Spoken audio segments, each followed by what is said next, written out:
ರಾಜ್ಯಸಭೆಯಲ್ಲೂ ಪ್ರಧಾನಿ ಮಾತಿಗೆ ತೀವ್ರ ವಿರೋಧ. ವಿಪಕ್ಷ ಸದಸ್ಯರಿಂದ ಗದ್ದಲ, ಕೋಲಾಹಲ. ಪ್ರತಿಪಕ್ಷಗಳನ್ನ ತರಾಟೆಗೆ ತೆಗೆದುಕೊಂಡ ಮೋದಿ.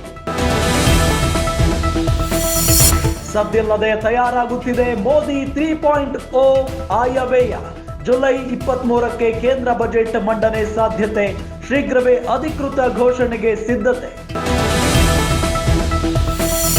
ಬಿಜೆಪಿ ಬೆಳವಣಿಗೆಗಳ ವಿರುದ್ಧ ಸದಾನಂದಗೌಡ ಫುಲ್ ಅಪ್ಸೆಟ್. ಹೈಕಮಾಂಡ್ಗೂ ಬರೆದ್ರು ಲೆಟರ್, ಅಮಿತ್ ಶಾಗೂ ಕೊಟ್ರಂತೆ ಕಂಪ್ಲೇಂಟ್. ಜೈಲಿನಲ್ಲಿ ಕಾಟೇರನ ಪಶ್ಚಾತ್ತಾಪದ ಮಾತು.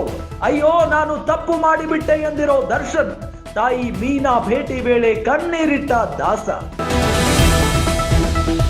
ಅಯೋಧ್ಯೆ ಮಂದಿರದಲ್ಲಿ ಅರ್ಚಕರಿಗೆ ಡ್ರೆಸ್ ಕೋಡ್.